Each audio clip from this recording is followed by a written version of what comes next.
So in summary, I just used the slides previously to highlight the treatment principles because there's still many medications we could not cover in this slideshow today. In general, we are trying to maximize the non-medication measures where possible, and there's numerous available resources now in BC. We want to ask, is that medication essential to change their function? Sometimes only through a trial can a patient be convinced, and also that we can understand the effect and possibility of that group of medications.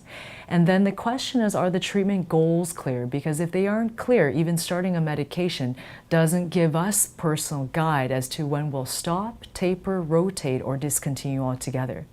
And then finally is that we just have to be aware that the responses, despite the number of studies that I presented here today and the kind of NNT numbers, everyone's response is quite variable. So the other treatment principles is just to bear in mind that when we're introducing a new drug, we just really don't want to make their pain syndrome worse. And it's not necessarily the pain that we're making worse, but it may be their function, such as sleep or cognitive function, their energy levels. And so we're bearing in mind the previous treatments and concurrent treatments that they're taking.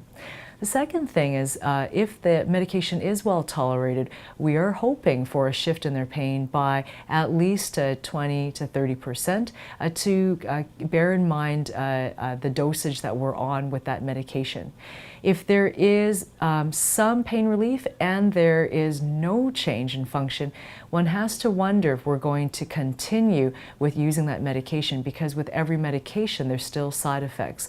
So what we're hoping to emphasize with our patients is that some form of their function is changing, not just that their perceived level of pain has changed.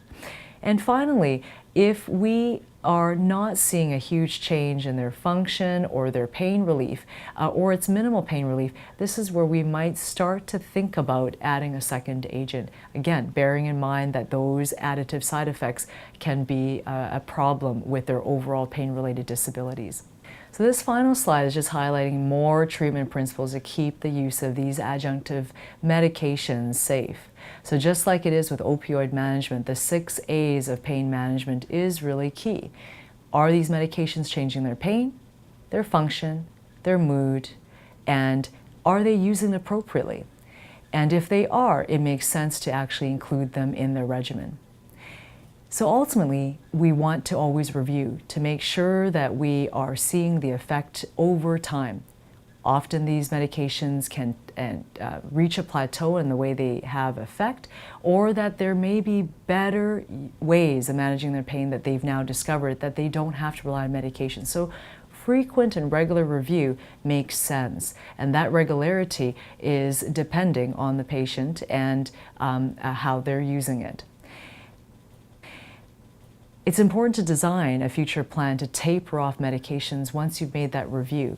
And tapering is key, in fact, with all of the pain medications. Abrupt stopping actually causes quite a bit of withdrawal for opioid type medications, but for adjuvant medications there's often a rebound effect. And when that happens, this is very distressing and can also have make a patient lose confidence in the way the medications will help their pain. So in summary, to simplify our approach with using medications with pain management, once we've completed a history and the physical exam and try to differentiate the different types of pain, then the groups of medications become more obvious in terms of which ones that we can use first. And obviously we want to set some realistic goals up front. It doesn't matter that they're not opioid medications. Even with these adjuvant ones, we want to have some goal in mind so that we can review and make use of that time to either look at other options or to taper and put together that plan for them. And to set those expectations up front so that they don't constantly feel that only the medication is their only tool. And then finally, we want to be flexible in our periodic review, because even if someone is on a stable medication, if they've gained a different type of strategy in managing their pain or dealing with their reduced function from before, whether mood, sleep, at work, then if we can taper off medications, we should try. When the medications get more complex, obviously the ideal is to have some backup with pain specialists involved, either virtually co-located or a face-to-face, especially referral. In accessing our resources, the trusting relationship and open discussion around the use and appropriate use to keep these medications safe is the key to effective pain management. Thank you for your attention. I hope this was helpful.